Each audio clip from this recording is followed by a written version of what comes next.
Hey, it's me, TB, and today I'm doing my mid-month wrap-up for April, I think. Yeah, it's April. Who knew? So I've only read 4 books so far in the month because, procrastination, schoolwork, whatever. The first book I read this month was Ruth Hall by Fanny Fern. This is like a slightly autobiographical story about Fanny Fern's life, or technically Ruth Hall's. But it's about how she went from having her husband and her first child die on her to becoming the most popular newspaper columnist of her time. Because I think Fanny Fern was the wealthiest, or the most highly paid newspaper columnist. So she was making $100 a week.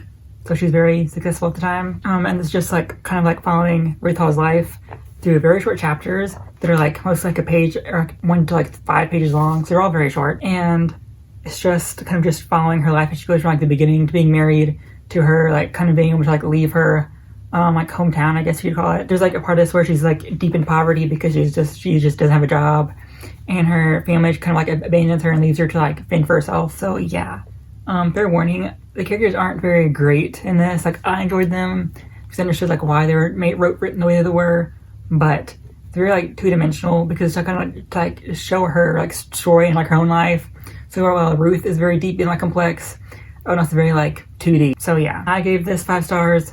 Purely because I really liked it. It was interesting. The short chapters were fucking incredible. I loved them. While the characters were flat, I still enjoyed what they were trying to do, so it worked for me. Next, I read Mexican Gothic by Sylvia Moreno-Garcia. I give this 5 stars, and it's an arc because the real book is coming out, I think, June, July, sometime soon. That's all I know. And it follows a socialite in 1950s Mexico who is sent to try and talk to, I think, her cousin, who sent a letter saying she's in danger, and her family won't let her leave because she recently married this new guy. It's this creepy mansion on the top of a mountain. So the socialite goes there, and weird shit starts happening. She has certain rules she has to follow, she can't smoke inside the house.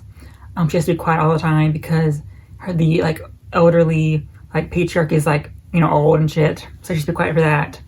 They don't talk at dinner. She can't walk by herself because the woods are dangerous, apparently. Very spooky shit. It's very gothic. So if you like gothic stuff, you'll probably like this. The ending fucked me up. I wasn't expecting it to go where it was going to go.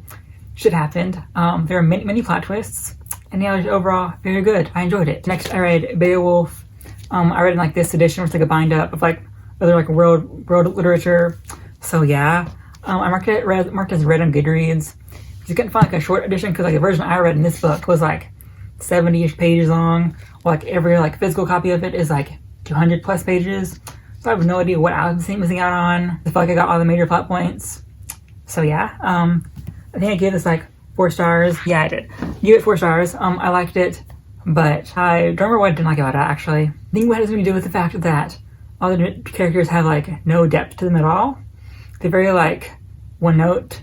The point of it being ridiculous. I enjoyed it for what it was, and I liked that Beowulf was there. Beowulf sounds pretty hot, so that's also something to do with it.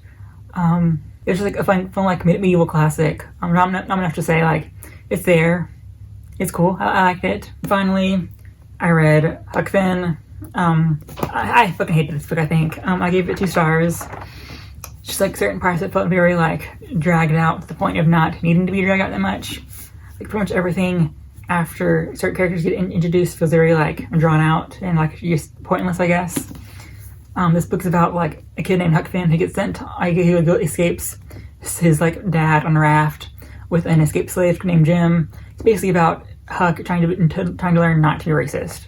I like what the intention was, but I feel it wasn't done great, I guess. Well, Huck isn't awful as a main character because he is 14 trying to learn how not to be racist in late 19th century America. So he's still unlikable in that sense. Because he's trying, which I guess is worth something. The worst character in this is fucking Tom Sawyer. He's awful. He's the fucking worst. Nothing pleasant I can say about him because he's just a giant, absolute massive piece of shit.